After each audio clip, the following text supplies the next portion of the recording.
اور ایمان کی جائے قرار کون سی ہے تاکہ آپ اچھی طریقے سے ایمان کے بارے میں سماعت فرما سکیں، سمجھ سکیں اور اپنے ایمان کی مضبوطی کے لیے کوشش کر سکیں۔ ایک بات تو اچھی طریقے سے ذہن کے اندر محفوظ کر لیں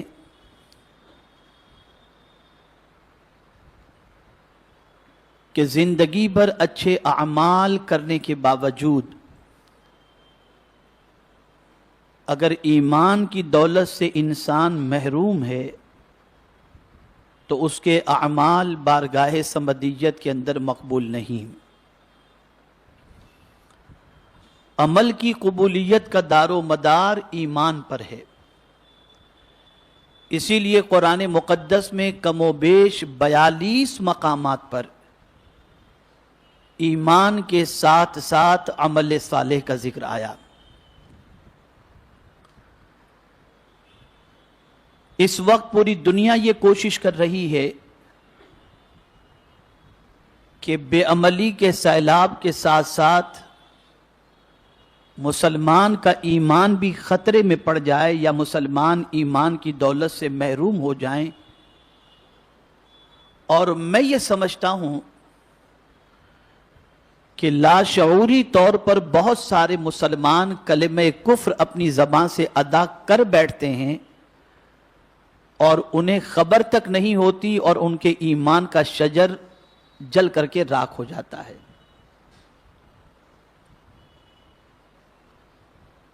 تو ایمان کو اچھی طریقے سے سمجھنا بے پناہ ضروری ہے،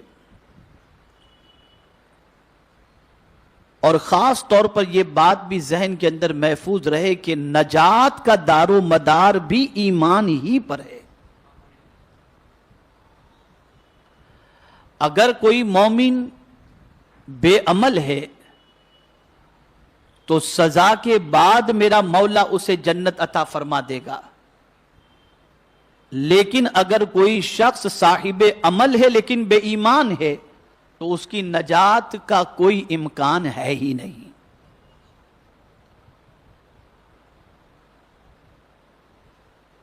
میں بڑی ذمہ داری کے ساتھ یہ بات عرض کر رہا ہوں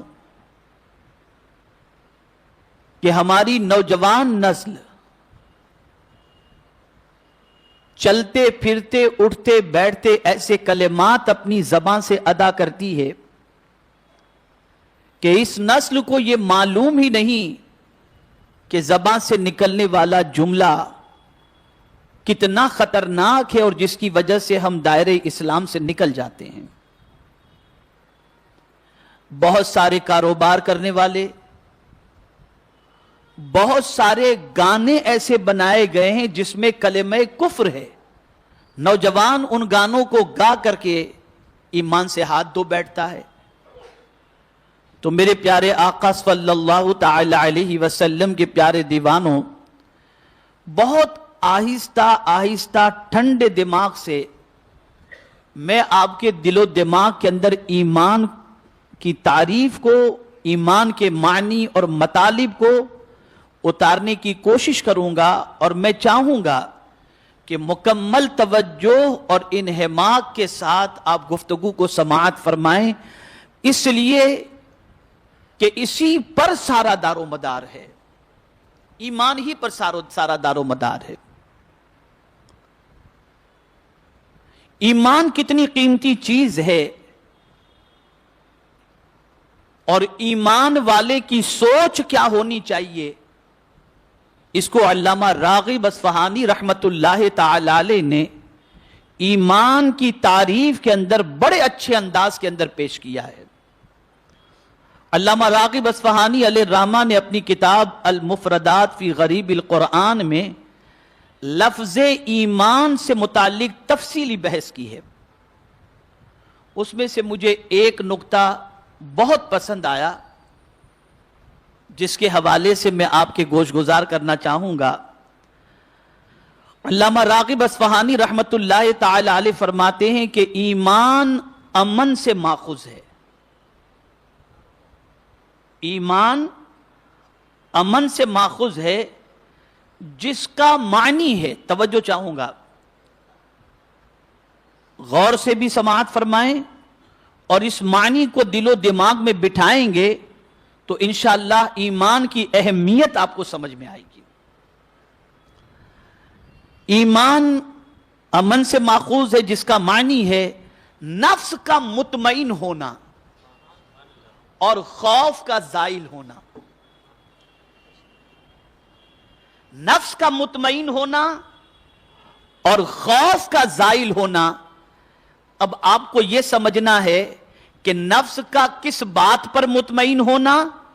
اور کون سے خوف کا زائل ہونا، یہ دونوں چیزیں آپ کو سمجھنے کی ضرورت ہے۔ ایمان امن سے ماخوذ ہے جس کا معنی نفس کا مطمئن ہونا اور خوف کا زائل ہونا۔ اس اعتبار سے ایمان کا معنی ہے بے خوف اور مطمئن ہو جانا، بے خوف اور مطمئن ہو جانا۔ اب سمجھیں امام راغب اصفہانی علیہ رحمہ نے کیا فرمایا، آگے فرماتے چونکہ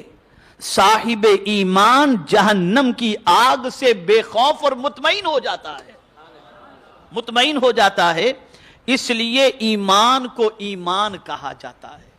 یعنی ایک صاحب ایمان مطمئن ہوتا ہے کہ میں ایمان والا ہوں تو میرا مولا مجھے جہنم میں نہیں ڈالے گا۔ جہنم کے خوف سے اس کا دل جو ہے، جہنم کا خوف اس کے دل سے زائل ہو جاتا ہے، نکل جاتا ہے۔ اور یہی وجہ ہے کہ میرے پیارے آقا صلی اللہ تعالی علیہ وسلم کے پیارے دیوانوں، صحابہ کرام علیہم الرضوان ہمیشہ اپنے ایمان کا جائزہ لیا کرتے۔ بلکہ میں آپ کو بتاؤں، حضرت معاذ بن جبل رضی اللہ المولا تبارک و تعالی عنہ سے غالباً حضرت عبداللہ ابن مسعود رضی اللہ تعالی عنہ نے فرمایا، آؤ اپنا ایمان تازہ کر لیں۔ اب کس چیز سے؟ تو تازگی ایمان کے لیے میرے آقا صلی اللہ علیہ وسلم نے بھی فرمایا کہ اپنے ایمان کو کلمے کے ذریعے تازہ کر لو۔ ہمیشہ اپنے ایمان کی فکر صحابہ کو رہی، اور اعلیٰ حضرت عظیم البرکت امام عشق و محبت نے اسی کی فکر کرتے ہوئے کہ دور حاضر میں بہت سارے ایسے لوگ جو اسلام کے لبادے کے اندر ایمان کے لٹیرے بن کر کے آئے ہیں جسے آدمی سمجھ نہیں پاتا، تو اعلیٰ حضرت کہتے ہیں سونا جنگل رات اندھیری، چھائی بدلی کالی ہے، سونے والے جاگتے رہیو چوروں کی رکھوالی ہے۔